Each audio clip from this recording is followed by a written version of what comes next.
Welcome to your personalized deep dive.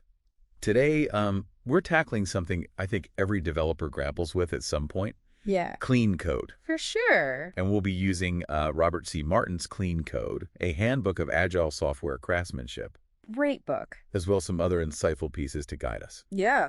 So think of this deep dive as a masterclass in how those small, Okay. everyday coding choices that we make can either make or break our project down the line. Absolutely. And it's not just about making the code work. Right. We're going to look at the art of crafting code that's readable, Okay. adaptable, and, dare I say, elegant. Okay. You'll see how these principles go way beyond just, you know, ticking boxes on a style guide. Right, let's jump right in. I think most of us Yeah. have encountered code that just makes you want to run for the hills, right? Yeah. Why is clean code so essential?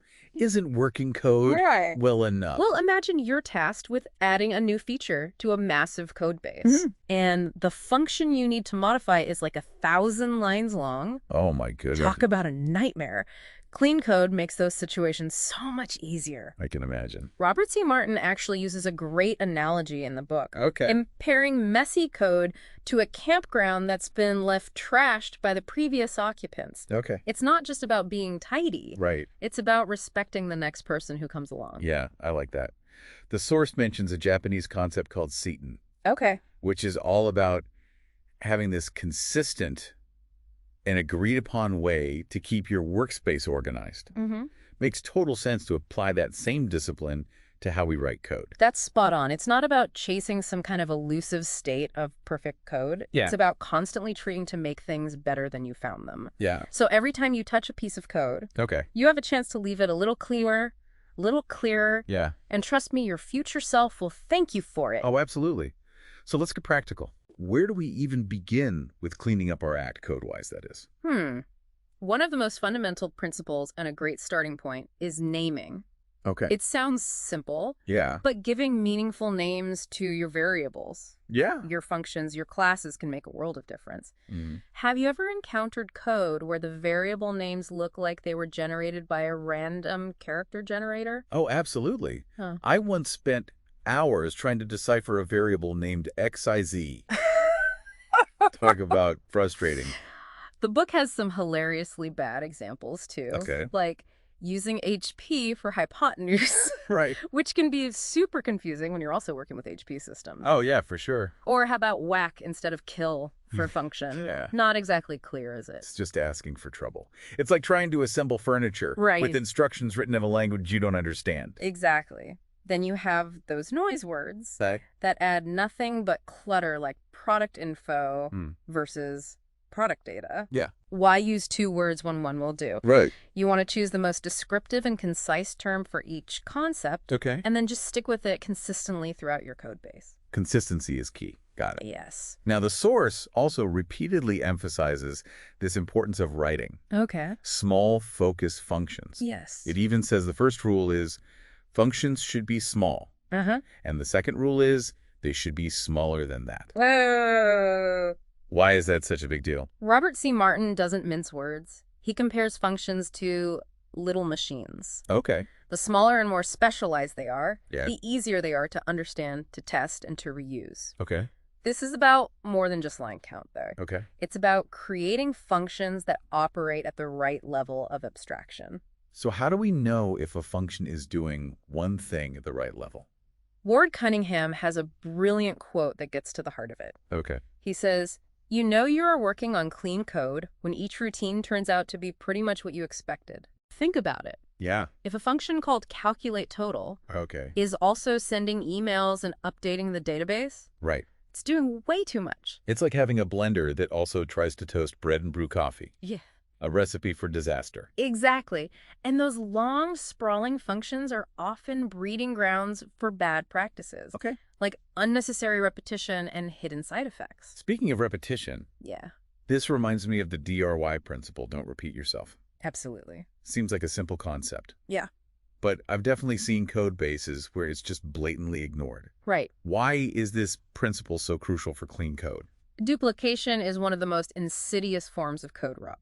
Okay. Not only does it make your code base larger and harder to manage, Mhm. but it also introduces inconsistencies and increases the risk of errors. Yeah. Imagine you need to make a change to a piece of logic Okay. that's duplicated in multiple places. Wow. It's a recipe for headaches and missed bugs. The source material really drives this point home, comparing duplicated code to a broken record. Yeah. Annoying and completely unnecessary. It is. I'm starting to see how all these principles are all interconnected, Mm-hmm. like pieces of a puzzle fitting together. That's exactly right. Clean code isn't just about following a set of rules in isolation. Right. It's about understanding how these principles work together to create a harmonious and maintainable code base.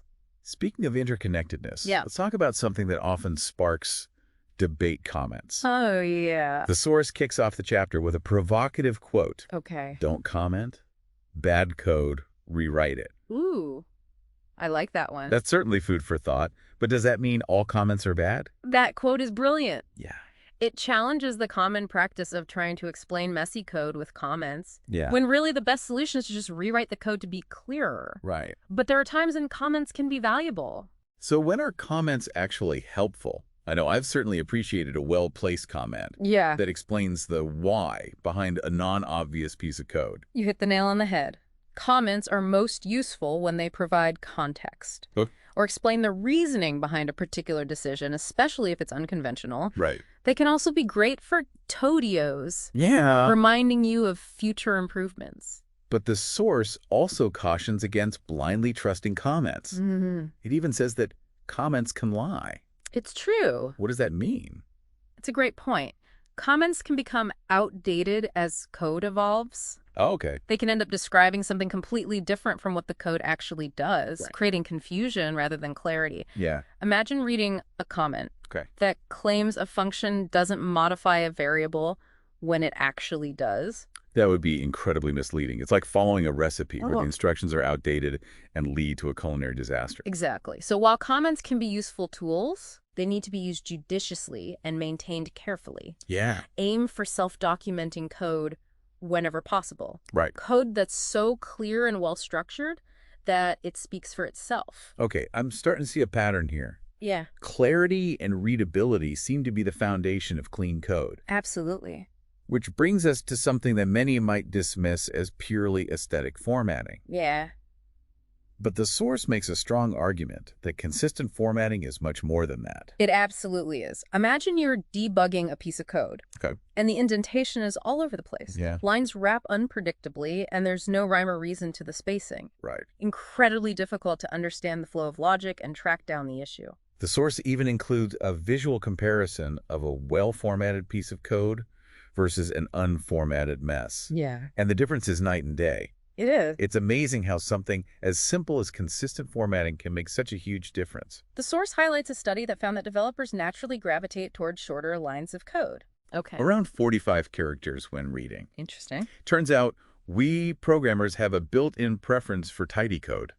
Yeah. It's not just about being neat, though. Right. Consistent formatting makes it easier for everyone on a team to understand and work with the code. So what are some key formatting guidelines that can help us achieve this level of clarity and readability? Think of formatting like the punctuation of code. Oh. Just like commas and periods Yeah. help us parse written language. Yeah, okay. Consistent spacing, indentation, and line breaks guide our understanding of code. Right. Vertical spacing is particularly important. Okay. Use blank lines to group related sections of code, Mm-hmm. like functions and variable declarations. It's like breaking a long paragraph into shorter, more digestible chunks. Exactly. And horizontally, Okay. you want to use consistent indentation to clearly show the nesting levels of your code. Yeah. It's like creating a visual roadmap that guides the reader through the logic. The source also emphasizes the importance of team rules when it comes to formatting. Yeah, for sure. Why is it so crucial for teams to agree on a unified style?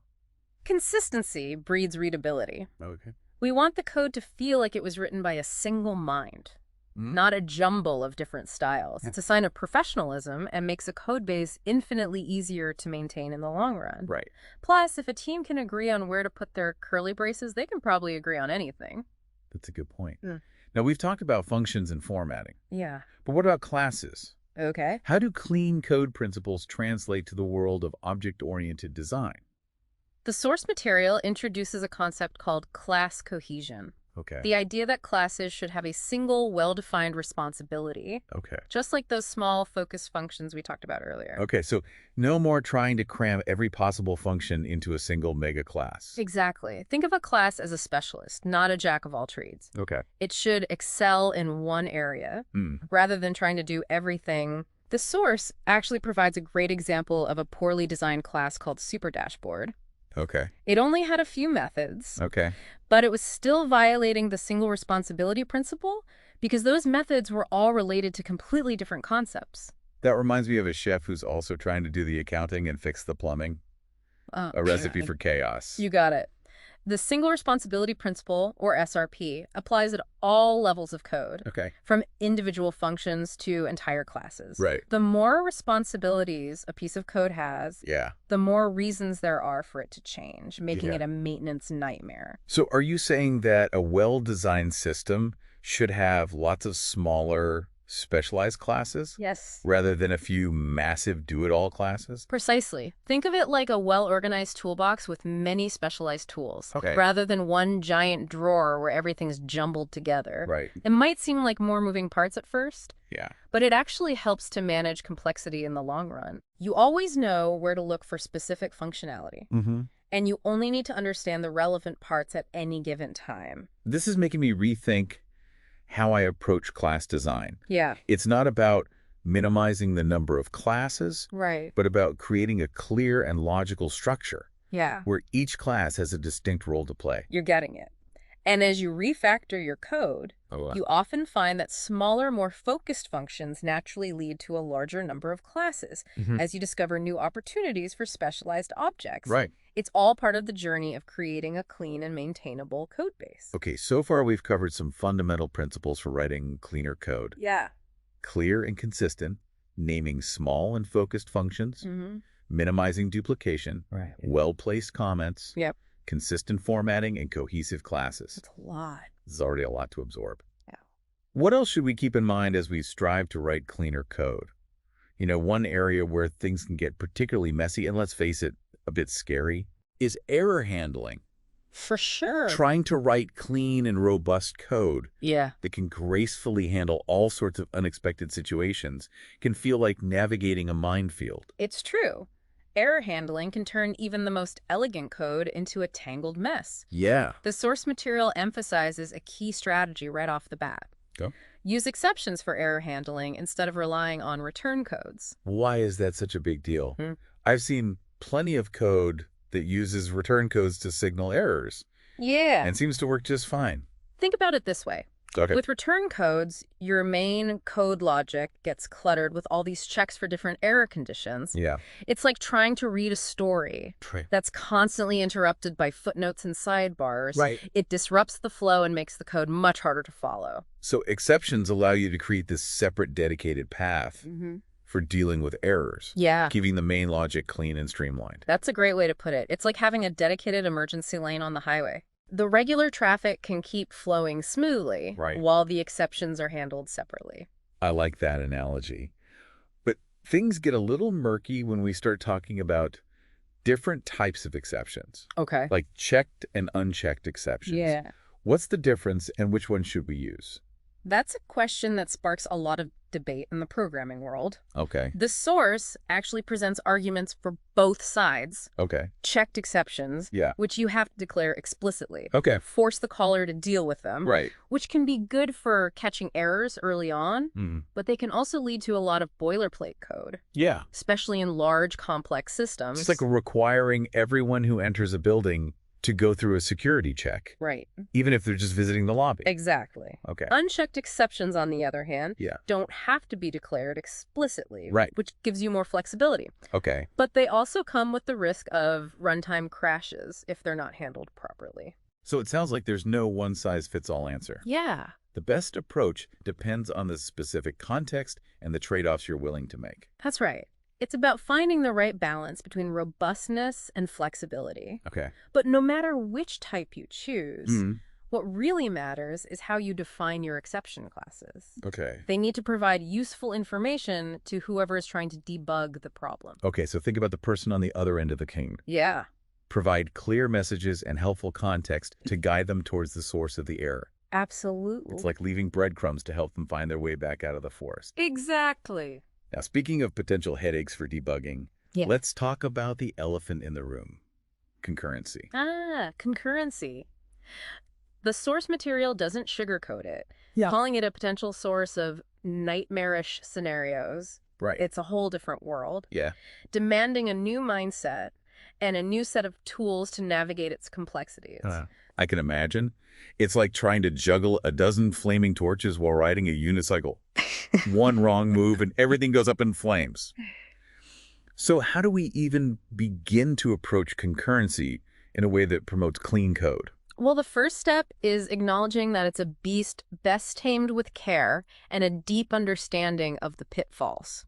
Okay. One of the core principles the source emphasizes is keeping those synchronized sections as small as possible. Synchronized sections? That sounds a bit intimidating. It's actually simpler than it sounds. Okay. Imagine a shared whiteboard in a meeting room. Okay. If everyone tries to write on it at the same time, you'll end up with a jumbled mess. Yeah. Synchronized sections are like a protocol that ensures only one person can write on the whiteboard at a time, preventing chaos and data corruption. That's a great analogy. So the synchronized keyword in Java acts like a gatekeeper. Yes. Ensuring that only one thread can access a critical section of code at a time. Exactly. And the reason we want those synchronized sections to be as small as possible is that locking comes with a cost. Okay. It can introduce delays and slow down your application. Right. The more threads you have contending for access to a shared resource, the bigger the potential bottleneck. It's like having a single toll booth on a busy highway. Yeah. It creates a bottleneck that slows everyone down. That's a great way to visualize it. So it's about striking a balance. Protect your shared data, but don't introduce unnecessary performance bottlenecks. Right. The smaller those critical sections, the smoother the flow of traffic, so to speak. This is making me realize that writing concurrent code is a delicate dance. It is. You have to be incredibly mindful of how threads interact and how to protect shared data without sacrificing performance. You're absolutely right. And it doesn't get any easier when it comes to shutting down a concurrent system. Oh, really? Yeah. The source material even warns that writing correct shutdown code in these scenarios is particularly tricky. Why is that? Imagine you're conducting an orchestra. Okay. And you suddenly need everyone to stop playing in a coordinated and orderly fashion. Right. You can't just yell stop and expect everything to fall into place gracefully. Right. Some instruments might be in the middle of a phrase. Yeah. Others might have long notes they need to sustain. It's a delicate process of bringing everything to a controlled stop. Yeah. Making sure all the instruments are in sync and no notes are cut off abruptly. Precisely. With concurrent systems, you have multiple threads running, potentially dependent on each other. Right. And resources that need to be released in a specific order. Okay. If you don't shut things down carefully, you risk data corruption, deadlocks, or even system crashes. This is making me want to avoid concurrent programming altogether. Laughs. It's definitely not for the faint of heart. Yeah. But it's also an incredibly powerful tool when used correctly. Okay. And with a solid understanding of the principles and pitfalls, we can write concurrent code that's both efficient and reliable. Okay, deep breaths. We've covered some crucial guidelines for writing cleaner concurrent code. Yeah. Like keeping synchronized sections small and being extra careful with shutdown procedures. But how do we know if our code is actually holding up under pressure? How do we test this intricate dance of threads and shared data? Testing concurrent code is a whole other challenge. I bet. It can be really tricky to reproduce those random intermittent errors that tend to crop up in these systems. It's like trying to catch a ghost. Okay. They're 1 minute gone the next, leaving you wondering if you imagined it. I've heard those concurrency bugs referred to as Heisenbugs. Yeah. They disappear or change their behavior when you try to observe them. That's a great way to put it. Yeah. But even though testing concurrent code can be a pain, it's even more important to do it thoroughly. So how do we approach testing in this unpredictable world of multiple threads? What strategies can we use to make sure we're catching those elusive bugs? The source material offers some excellent advice. Okay. First, make your threaded code tunable.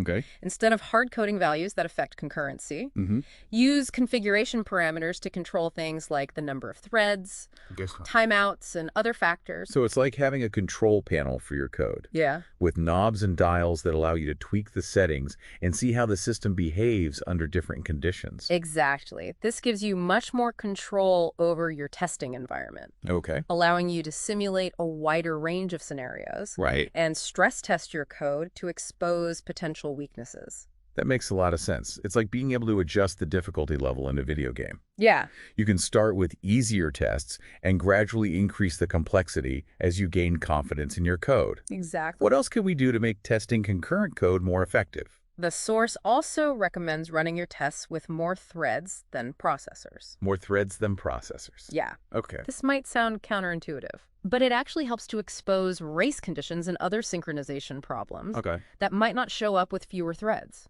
It's like intentionally creating a crowded room. Yeah.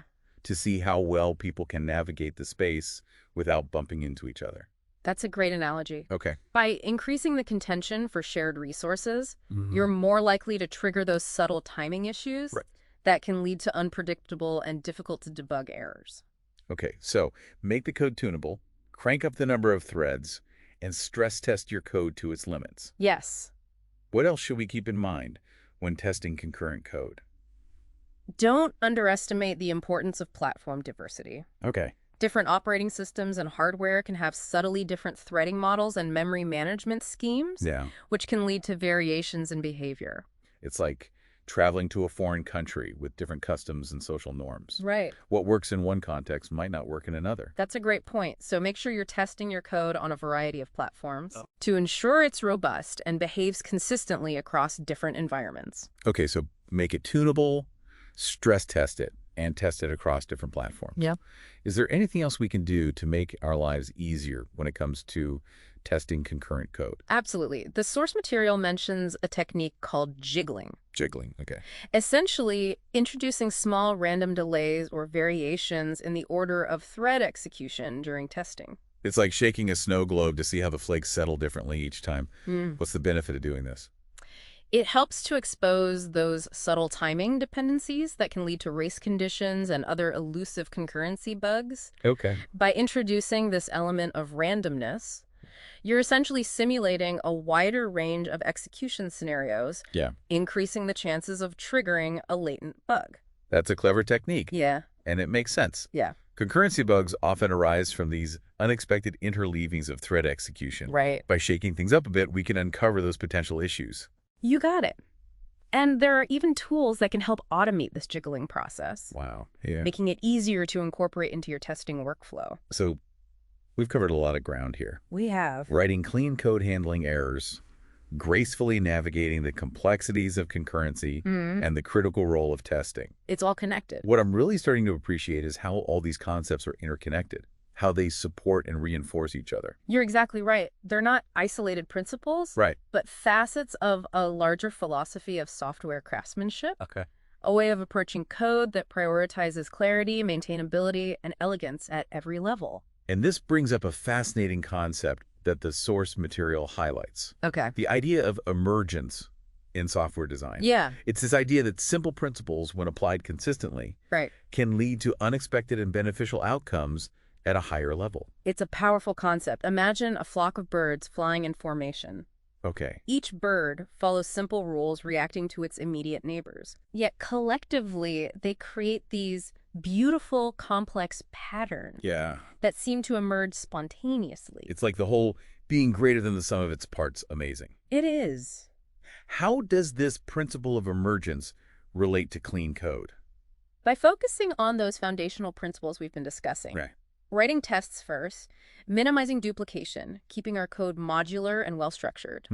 We're not just creating better individual components, but we're also setting the stage for a more robust, adaptable, and resilient system as a whole. So it's like building a house with a strong foundation and sound structural principles. Yeah. It not only stands the test of time, Right. but it also allows for future modifications and extensions. without compromising its integrity. Exactly. It's not just about creating clean code in isolation, Right. but about fostering an environment where good design can naturally emerge. Okay. And one of the most effective ways to do this is through the practice of test-driven development, or TDD. TDD, writing your tests before you write your code. Yeah, It's a concept that's often talked about, yeah. but I think many developers struggle to put it into practice consistently. Mm-hmm. What makes TDD so powerful for promoting clean code and emergent design? When you write tests first, Yeah. you're forced to think about how your code will be used, Right. how it interacts with other parts of the system, and what kind of inputs and outputs it needs to handle. Yeah. It's like creating a blueprint for your code, Right. a set of specifications that guides your design. It's like planning a road trip before you set out. Uh-huh. You map out your route, identify potential detours, and make sure you have all the necessary supplies. That's a great analogy. TDD encourages you to break down your problem into smaller, more manageable chunks, Okay. to design clear interfaces, and to think about testability from the start. So it's not just about catching bugs. Right. It's about guiding us toward a better design. Yeah. One that's inherently more testable, modular, and flexible. Exactly. It acts as a constant feedback loop, helping you to refine your code, eliminate duplication, and discover opportunities for better abstractions. That's amazing. Yeah. It's like having a virtual pair programmer, Yeah. constantly nudging you toward a cleaner and more elegant solution. That's a good way to think about it. I'm starting to see how TDD can be a powerful tool for not only improving the quality of our code, Yeah. but also for fostering a more mindful and intentional approach to software development. You're absolutely right. And this brings us to a crucial aspect of clean code that often gets overlooked. Okay. The system level. Okay. The source material dedicates a whole chapter to systems, emphasizing that clean code principles apply not just to individual functions and classes, Right. but to the overall architecture and design of our system. So it's like thinking about the city planning of your code base, Exactly. how the different components are organized and interact with each other Yes. to create a functional and livable environment. Precisely. Yeah. Just like a well-designed city has clear districts, efficient transportation systems, and well-defined public spaces. A well-designed system has a clear structure, Okay. modular components, and well-defined interfaces. Okay. It makes it easier to understand, navigate, and maintain. That makes a lot of sense. Yeah. What are some key principles for designing clean systems? One of the first things the source material highlights is the importance of separating construction from use. What exactly does that mean? Imagine you're building a car. Okay. You wouldn't want to have the assembly line running right through the middle of the showroom, would you? That would be chaotic. Exactly. And the same principle applies to code. Okay. The logic for creating and initializing objects, the wiring together of dependencies. Right. Those details should be kept separate from the code that actually uses those objects to perform the core business logic. So it's like having a dedicated factory. Yeah. Where the cars are assembled, inspected, and tested before they're brought to the showroom floor. You got it. This separation makes the code much clearer and easier to understand, because the core logic isn't cluttered with all the nitty-gritty details of object creation. And imagine it also makes the code easier to test and maintain. Absolutely. You can test the construction logic independently. Right. And if you need to change how objects are created or wired together, Yeah. you can do it without affecting the rest of the system. Okay. It promotes modularity and flexibility. Okay. So separation of concerns is key at the system level, Yep. just like it is at the function and class level. Yes. What else can we do to build cleaner systems? The source material also talks about the importance of using standards wisely. Standards, so like coding conventions and design patterns. Exactly. Standards can be incredibly valuable for promoting consistency, readability, and maintainability in our code. Okay. But the source cautions against blindly following standards without understanding their purpose and value. It's like choosing the right tool for the job. Yeah. You wouldn't use a hammer to screw in a light bulb, would you? Exactly. Standards are tools, and they need to be used thoughtfully and judiciously. Right. We need to understand why a particular standard exists, what benefits it brings, and whether it's appropriate for our specific context. So don't just follow the latest trends or blindly apply rules without understanding their rationale. Right. Make sure the standards you adopt are actually adding value to your system. That's the key. What else can we do to elevate our system design to that clean code level? The source introduces a fascinating concept, domain-specific languages, or DSLs. DSLs. That sounds a bit intimidating. It's simpler than it sounds. Imagine you're building software for a specific industry, Okay. like finance or healthcare. Okay. Each domain has its own specialized vocabulary and concepts. Right. A DSL is a language tailored to a specific domain, Okay. allowing you to express complex logic in a way that's closer to how domain experts think and talk. So instead of forcing domain experts to translate their ideas into technical jargon, Right. we create a language that allows them to express those concepts more naturally and directly. That's the idea. It bridges the gap between the technical world of code Right. and the language of the business. Yeah. And it can lead to code that's more concise, more expressive, and much easier for everyone to understand, Right. including developers who might not be familiar with the intricacies of the domain. That's incredibly powerful. It is. It's like creating a custom toolkit for a specific craft, Yeah. making it easier and more efficient for everyone involved to build and maintain high-quality products. Exactly. I'm really starting to see how clean code principles apply at all levels. Yeah. From individual lines of code to the overall architecture of a system. Exactly. It's all about clarity, simplicity, and maintainability. Right. It's about writing code that's not only functional, but also elegant, adaptable, and a joy to work with. This has been an incredible journey. But let's not forget about one of the most valuable resources in the book, Yeah. the chapter on smells and heuristics. Oh, yeah. It's like a detective's handbook for identifying those subtle signs Right. that your code might need some attention. You're right. It's like those shows where they teach you how to spot counterfeit money. Yeah. Once you know what to look for, those red flags become much easier to spot. So let's dive into this world of code smells and see what we can learn from this detective's toolkit. First, it's important to remember that code smells aren't necessarily bugs. Okay. They're warning signs. Okay. Subtle indicators that something might be amiss in the code, Mm-hmm. even if it's technically functional. It's like that feeling you get when you walk into a room and something just feels off. Yeah. You might not be able to pinpoint exactly what it is, Right. but you know something needs to change. Exactly. And just like a detective uses clues to solve a mystery, Yeah. a skilled developer can use code smells to identify potential problems and areas for improvement. So let's play detective for a bit and explore some of these common code smells. Okay. What are some of the things we should be on the lookout for in our code? One of the most common smells is inappropriate information in comments. This refers to comments that contain irrelevant or outdated information, such as old author names, revision history, or outdated explanations. It's like finding those old shopping lists or to-do notes from months ago Yeah. that are no longer relevant. They just add clutter and obscure the important stuff. Exactly. They're like those outdated travel brochures that promise sunny skies and pristine beaches. Right. But when you get there, it's raining and the beach is covered in seaweed. I love that analogy. I know. It's so true. Outdated comments can paint a misleading picture of what the code is actually doing. Right. So the key takeaway here is to keep your comments relevant, concise, and focused on providing valuable context that's not obvious from the code itself. Absolutely. What other code smells should we be wary of? Another common smell is obscured intent. Oh, This basically means that the code is difficult to understand okay. because of things like overly complex expressions, Yeah. inconsistent naming conventions, magic numbers, or convoluted logic. It's like trying to decipher a handwritten note with messy handwriting and cryptic abbreviations. Yeah. You can technically read it, but it takes a lot of effort and leaves you feeling unsure of the intended meaning. Exactly.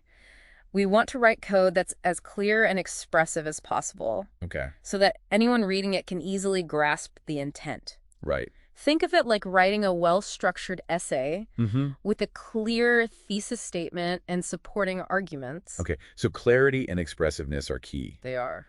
What other red flags should we be looking for as we patrol our code base for potential issues? One of the most obvious smells, Yeah. and often the easiest to fix, is duplication. Okay. This is when you have the same code repeated in multiple places, violating the DRY principle we talked about earlier. Right, the don't repeat yourself mantra. Yeah. Why is duplication such a big deal? Isn't it just a matter of efficiency? It's much more than that. Duplication creates inconsistencies, Yeah. making the code harder to maintain and increasing the risk of introducing errors. Imagine you have a bug in a piece of logic Okay. that's duplicated in 5 different places. Right. You fix it in one place, but forget to update the other 4. Right. Suddenly you have 4 new bugs waiting to bite you. It's like playing a game of whack-a-mole. You fix one bug and another one pops up somewhere else. Exactly. So Be vigilant about eliminating duplication Okay. and strive for a more modular and reusable code base Mm-hmm. where each piece of logic has a single authoritative source. Got it. Yeah. No more copy and paste programming. What other smells can tip us off to potential problems lurking in our code? One that often pops up in object-oriented code is feature envy. Okay. This is when a method seems more interested in the data of another class than its own, Okay. often accessing and manipulating it directly. So it's like a nosy neighbor who's always peering over the fence and meddling in your affairs instead of minding their own business. Exactly. It's often a sign that the responsibilities are poorly distributed Okay. and that the method might actually belong in the other class. So it's all about respecting boundaries Yes. and making sure each class has a clear and well-defined role to play. Absolutely. What else should we be on the lookout for as we scrutinize our code for those subtle warning signs? Another common smell is selector arguments. No. Those Boolean flags or other parameters that are used to control the behavior of a function. Ah, the dreaded Boolean flags. Yeah.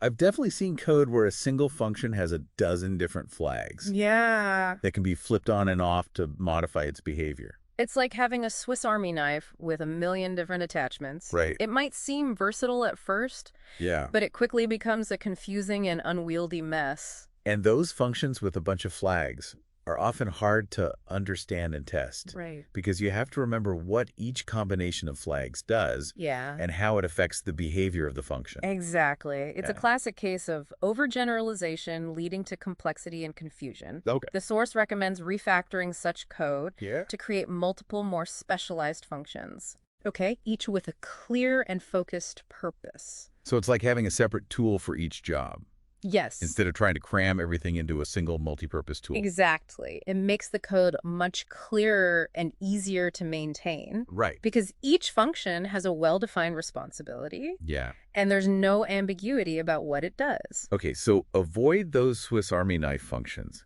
and embrace the elegance of specialization. That's it. What other code smells should we be on guard against? One that often indicates a lack of clear design is inappropriate intimacy. Okay. This refers to classes that are too tightly coupled Right. and share too much information with each other, Right. often accessing each other's internal data directly. So it's like those couples who are so inseparable that they can't function independently. You got it. They're constantly meddling in each other's affairs, Right. making it difficult to change one without affecting the other. Okay. This tight coupling makes the code brittle and difficult to modify or test. It's like trying to untangle a giant knot. You pull on one string and everything else gets tighter. That's a great analogy. Yeah. So just like healthy relationships require a certain level of independence and autonomy, Mm-hmm.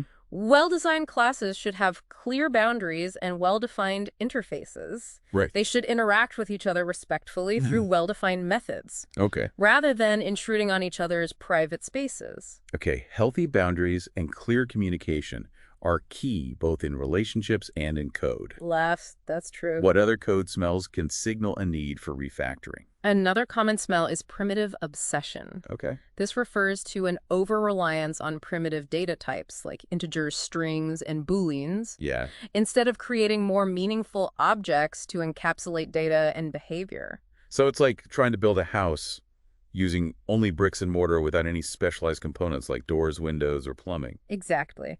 While primitives are essential building blocks, Okay. they don't always provide the expressiveness and structure we need to model complex concepts effectively. By creating objects that represent those concepts, Yeah. we can make our code more readable, more maintainable, and more aligned with the problem domain. It's like the difference between a basic set of Legos and a specialized Lego kit for building a specific model. Yeah.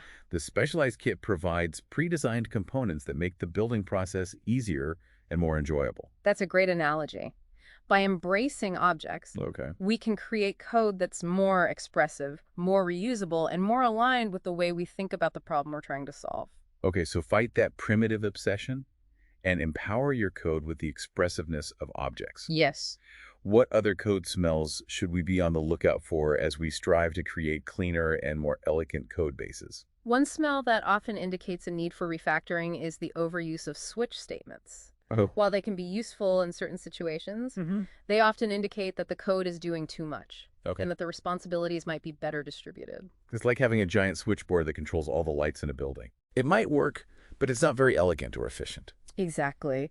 Switch statements can often be refactored into a more object-oriented design, Okay. using polymorphism and inheritance to achieve a more elegant and flexible solution. Okay, so think twice before reaching for that giant switchboard Yeah. and explore alternative approaches that might lead to a cleaner and maintainable design. Yeah. Okay, so we've talked about all sorts of code smells, Yeah. from cluttered comments and confusing logic to over-engineered classes and tightly coupled designs. I sell a lot. It's like we've opened a Pandora's box of potential code quality issues. It is a lot to think about. But the good news is, now that we know what to look for, Yeah. we can start addressing these issues and create cleaner, more maintainable code bases. That's exactly right. Recognizing these code smells is the first step towards improvement. Right. And the source material doesn't just leave us hanging with a list of potential problems. Yeah. It actually walks us through a real-world refactoring example, showing us how to apply these principles to transform messy code into something clean and elegant. It's like having a masterclass in code cleanup. Yeah. What can we learn from this refactoring journey? The example focuses on a piece of code called args, a utility class for parsing command line arguments. Okay. It starts out relatively clean, Okay. but as the author adds more features, Yeah. the code gradually becomes more complex and harder to maintain. It's a classic case of feature creep leading to code bloat. It is. It happens to the best of us. It's true. And this example highlights how even seemingly small changes can accumulate over time and gradually erode the quality of our code. Yeah. It's like those little messes that build up around the house if you don't tidy up regularly. Yeah. Suddenly you're drowning in clutter. So the key takeaway here is to be vigilant about maintaining a clean code base and addressing those code smells as soon as they appear. Absolutely. Don't let those little messes turn into major renovations. Yeah. Now let's walk through some of the specific refactoring techniques that the source material demonstrates. Yeah. What's the first smell they tackle? The author starts by addressing the issue of too many arguments. Okay. You know those functions with a mile-long list of parameters that make your head spin? Oh, I know those all too well. They're like those never-ending email threads with a dozen people CC'd. Was. It's impossible to keep track of who's saying what. But seriously, why is having too many arguments such a bad thing? It's not just about aesthetics. Okay. It actually makes the code harder to understand, to test, and to maintain. Yeah. When a function has too many arguments, Right. it becomes difficult to keep track of what each argument represents, Go. how they relate to each other, and what impact they have on the function's behavior. And it can also make the code more fragile. Yes. Because any change to the number or type of arguments can ripple through the system and break other parts of the code. It's like a house of cards. Right. Pull one card out and the whole thing comes tumbling down. Exactly. So what are some strategies for refactoring code with too many arguments? Well, I imagine one approach would be to break down the function into smaller, more focused functions, each with fewer arguments. Yeah, it's like dividing a complex task into smaller, more manageable steps. That's a great strategy. And the source material also suggests grouping related arguments together into a data structure or object. Instead of passing a bunch of individual parameters, you pass a single object that encapsulates all the relevant data. So it's like packing a suitcase for a trip. Yeah. Instead of throwing a bunch of random items into your bag, you organize them into smaller bags or compartments, making it easier to find what you need and keep things tidy. That's a great analogy. And this approach often leads to a cleaner and more object-oriented design. Because you're creating more meaningful abstractions that represent the concepts in your domain. Okay, so break down those monolithic functions and bundle up those unruly arguments. Yes. What other code smells does the source material address in this refactoring example? Another common issue is output arguments. Okay. This refers to functions that modify their arguments instead of returning values. So it's like having a function that takes your shopping list and writes directly on it. Yeah. Instead of creating a new list with the updated items. Exactly. It can be confusing because it's not always clear from the function signature what side effects the function might have. It's like going to a restaurant and ordering a dish. Right. Only to find out that the chef has also rearranged the furniture and repainted the walls while you were waiting. Yeah, I love that analogy. Those hidden side effects can be a real nightmare to debug. For sure. The source material strongly recommends refactoring such code to use return values whenever possible. Okay. Make your functions more like pure mathematical functions. Okay. They take input, produce output, and leave the world unchanged. So embrace immutability and make your functions predictable and easy to reason about. What other refactoring techniques does the source material demonstrate? They also tackle those pesky flag arguments, those Boolean parameters that control the behavior of a function, Right. turning it into a jack of all trades. Right, we talked about those earlier. Yes. They're like those multi-purpose tools with a million different attachments that are more trouble than they're worth. Exactly. The source material suggests refactoring such code to create separate functions for each distinct behavior. Okay. Instead of having one function with a bunch of if statements based on different flag values, you have multiple more specialized functions, each with a clear and focused purpose. It's like having a dedicated tool for each job instead of trying to use a Swiss Army knife for everything. Yeah. It makes the code much easier to understand, test, and maintain. Precisely. And speaking of maintenance, one of the easiest wins in terms of refactoring is eliminating dead code, those leftover bits of code that are no longer used or relevant. Ah, the ghost towns of our code bases. But why do we even have dead code in the first place? Doesn't it just get deleted? Sometimes it's just leftover code from previous iterations that was never removed. Okay. Like those old clothes in the back of your closet that you haven't worn in years. Right. But can't quite bring yourself to throw away. Yeah. Other times it's code that was written for a feature that was never implemented or was later abandoned. Yeah, like those unfinished DIY projects gathering dust in the garage. Exactly. So it's a combination of nostalgia, good intentions, and a bit of procrastination. Exactly. But regardless of how it got there, dead code adds clutter and confusion to our code bases. Right. It's like having a bunch of extra furniture in a room that's already cramped. It makes it harder to move around and find what you need. So the takeaway here is to be ruthless about decluttering our code bases and eliminating those dead ends. What other refactoring techniques can help us transform messy code into something cleaner and more elegant? The source material also addresses a common smell in object-oriented code. Data class. These are classes that contain only data fields and no real behavior. Basically just glorified data structures. So it's like having a library full of books, but no one to read them or learn from them. That's a great analogy. Data classes often indicate that our object-oriented design could be improved. They're like ingredients without a recipe. Right. We have the data, but we're not doing anything meaningful with it. So how do we breathe life into these data classes and transform them into something more valuable? The key is to move the behavior that operates on the data into the class itself. Instead of having separate functions that manipulate the data of a data class. Create methods on the data class itself that encapsulate that logic. It's like taking those ingredients and creating a delicious dish. Combining the data with the instructions on how to use it. What other refactoring techniques does the source material highlight? They also discuss the importance of refactoring comments. Comments. Which might seem a bit counterintuitive since comments are supposed to be helpful. Right. We've talked about how good comments can provide valuable context and insights. Yes. But how can comments themselves be a code smell? The problem is that comments can lie. They can become outdated or even misleading as the code evolves, creating a false sense of understanding.